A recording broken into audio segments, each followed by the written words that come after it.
Ya, balik lagi dengan aku Thomas dan Saya Giovanni. oke. Nah, jadi ini kita bakal bahas sesuatu yang agak lebih ringan, jauh lebih ringan menurut saya, tentang Dea OnlyFans. Content creator yang content creator yang berbau porno. Intinya porno lah. Dewasa. Nah, dewasa. Jadi si Dea ini diundang ke podcast Deddy Corbuzier. Oke. Nah, dia ini membuat jadi content creator di OnlyFans. Nah, OnlyFans itu apa? OnlyFans ini adalah website atau aplikasi yang Memberikan wadah untuk orang masukkan konten. Jadi dia tuh kayak wadah konten gitu ya. Tapi yang bisa ngakses ke kontennya itu cuma orang yang join malah kalau di YouTube ya. Jadi kayak orang yang bayar dulu gitu loh. Jadi langganan dulu, langganannya bayar. Kalau di YouTube gratis. Jadi kalian jangan lupa nih subscribe. Oke. Subscribe, like ya, komen. Nah, jadi kalau di OnlyFans tuh harus bayar. Harus subscribe-nya bayar gitu. Nah, jadi si Dea ini adalah mahasiswi di sebuah universitas yang jadi ceritanya dia tahun 2019 dia suka dari dulu dia udah suka foto seksi. Oke. Dia juga suka cosplay. Dia dulu 2019 sudah pernah buat, tapi habis itu stop karena dia punya pacar, stop nih, nggak buat OnlyFans lagi. Habis itu baru-baru ini buat lagi OnlyFans dan benar-benar jalan dan jadi duit. Habis itu diundang ke Deddy Corbuzier, podcastnya Deddy yang Close the Door. Habis itu jadi viral lah karena kan udah masuk di podcastnya Deddy ya, Om Deddy. Terus habis itu nggak seberapa lama dipanggil sama polisi karena terus dia melanggar undang-undang pornografi, menyebarkan muatan pornografi. Ya, muatan pornografi. Menyebarkan dan membuat. Nah, habis itu udah ya, ini udah sampai sini jelas ya. Nah, habis itu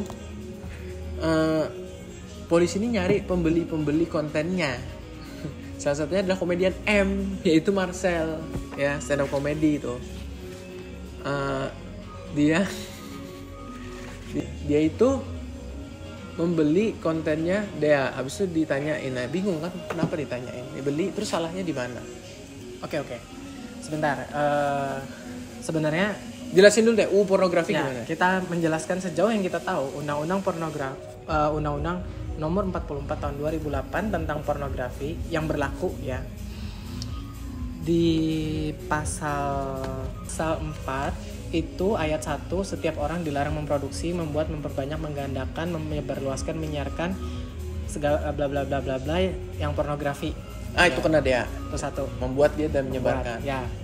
Terus di pasal 5, setiap orang dilarang meminjamkan atau mengunduh pornografi sebagaimana dimaksud dalam pasal 4 ayat 1. Mungkin nih mengunduh.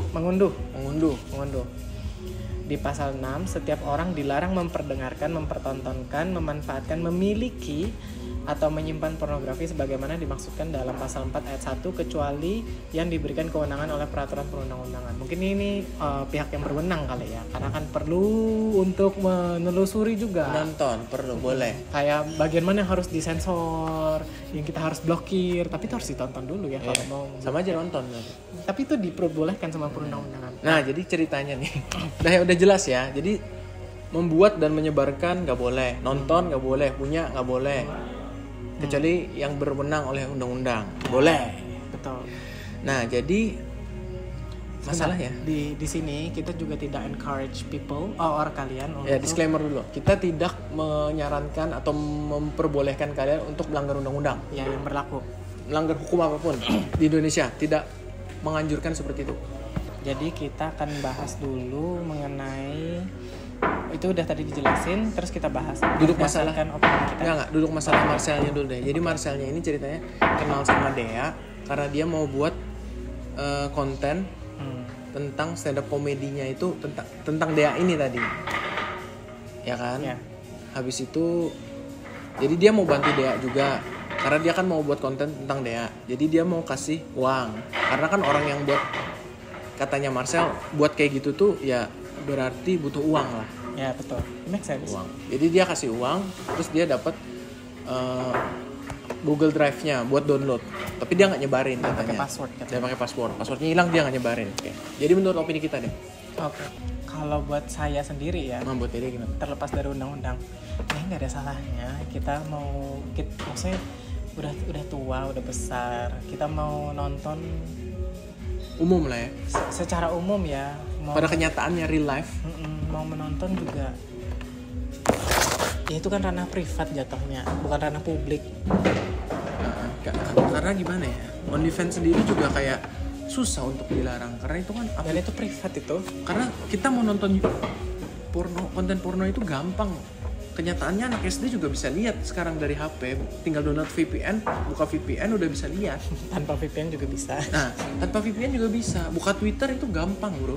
Di timelinenya udah banyak di Twitter. Nah, pendapat kita gimana? Ya tadi aku balikin ya. Kalau menurut aku sih kayak undang-undang pornografi ini dibuat untuk dilanggar jadi. Karena terlalu mudah untuk diakses oleh siapapun tanpa perlu resource uang apapun gitu. Asal punya gadget dan internet gitu dan ya semua orang punya itu. Betul. Jadi jatuhnya sebenarnya kita pun kalau mau membuat aturan lebih baik kita juga harus memikirkan visibility-nya di lapangan. Gitu ya. OnlyFans sendiri juga mau dilarang tetep bakal ada yang buat orang Indonesia. Ya betul. Di Banyak. di website itu gampang Betul. lihat orang Indonesia buat. Nah, cuma bedanya deh ya adalah dia jadi viral. Betul. Masuk ke Dedi itu kurang bijaksana. Entah kenapa dia hanya mau ya. Betul. Padahal mahasiswi supaya loh. supaya naik. Padahal mahasiswi loh. Tapi kan ya ditangkap terus gimana? Kan dia nggak mikir sampai ditangkap karena banyak sekali memang benar undang-undang yang atau aturan yang ada tapi tidak bisa di-enforce karena yang melanggar adalah rame-rame, massal. Iya, semua orang. Mungkin pikiran dia itu. Ya, salah satunya oknum anggota DPR Ya. yang lagi rapat Komisi 9 yang lagi rapat masalah Covid. Dan itu bukan pertama kali tuh. Dan itu bukan pertama kali. Ya. Itu anggota DPR ya. Ini sangat memalukan Itu sekali. harusnya itu bisa dijerat dengan Undang-Undang Nomor 44 tahun 2008 pasal 5 ayat 1. Ya. Pasal 5. Ya intinya itu bukan contoh yang bagus lah. Ya. Ini anggota DPR dan bukan pertama kali. Dulu ada juga beritanya, entah benar apa enggak, anggota DPR yang like Twitter timeline tentang pornografi juga. Ya. Ketahuan dong. Mungkin dia nggak ngerti ya kalau itu bakal bisa dilihat orang, dia nge-like ya. Bagaimana itu, Pak? Terus ada juga yang nonton saya sebelumnya juga. Ada juga yang nonton, dia itu ngaku juga. Ini orang yang berbeda lagi. Ini orang berbeda. Ya pokoknya intinya pornografi ini Katanya dari kalau nggak sengaja kebuka. gimana caranya ya? Buka timeline itu dengan gimana? Algoritma. Ya nggak bisa. Ya maksudnya intinya adalah semua orang bisa lihat dari anak kecil. Dan OnlyFans di blog pun tidak menyelesaikan masalah. UU pornografi ini ada sangat membingungkan. Udah ya sampai situ. Oke. Terus habis itu polisi lagi mencari siapa yang beli. Terus saya bingung. Itu kan untuk ya melanggar undang-undang sih. Jadi nggak bingung juga. Cuma maksudnya banyak yang nonton. Kenapa cuma orang itu aja? Kenapa yang cuma dia aja? Atau terus habis itu dicari terus ngapain? Dia kan tidak menyebarkan, dia cuma menikmati untuk diri dia sendiri. Itu juga udah melanggar undang-undang by the way. Oh ya oke. Itu tadi melanggar undang-undang ya. Tapi maksudnya Dari Gini awalnya sendiri sendiri, gitu loh. ini opini kita itu udah ada problem di situ. Sehingga pada saat dilakukan enforcementnya juga mungkin problematik. jadi susah karena semua orang melanggar. Dicari ngapain? Maksudku tuh kayak resource aparatnya kan terbatas ya. Masih banyak hal-hal yang lebih penting untuk diselidiki. Contohnya koruptor, Betul. contohnya maling-maling, penipu, ya yang lagi rame kan tentang kayak Tukang palak di daerah bisnis. ya itu kan banyak. Orang cari uang loh, baik-baik loh. Itu kan harus lebih dikejar lah. Menghabiskan resource tuh ke situ gitu loh, bukan ke yang nonton. Dan Ya. by the way, Marcel tuh membantu UMKM. Iya kata Kiki Saputri. Ya kan, kalau penyidik nonton nggak bayar dong. Makanya. Jadi cuma nonton enak doang. Uang bercanda ya, bercanda. Oke. Terus ini berarti pelajaran yang kita secara pribadi harus petik dari kasus ini apa nih? Yang saya petik adalah kalau nonton pakai VPN supaya nggak ketahuan. Terus pakai incognito. Incognito. Supaya nggak ada trace. Nggak ada. Terus yang kedua jangan di-download. Yang Jangan. ketiga tuh jangan di-download. Jangan bayar juga. Jangan bayar. Jadi di kartu kredit atau kartu debit kalian nggak ada track. Nggak ada email, nggak ada nomor HP. Ya. Ya. Ini ngajarin yang tidak benar. Walaupun membantu UMKM kata Kiki. Iya, iya. Ya begitulah ya. Jadi ya ini adalah Ini masukan lucu, lah ya. lucu, Masukan lucu. juga. Ya, masukan. Tapi kita tidak menyarankan untuk melanggar hukum manapun ya sekali lagi. Ini opini kita dan ini cuma bercanda kita aja. Oke? Sampai sini dulu videonya.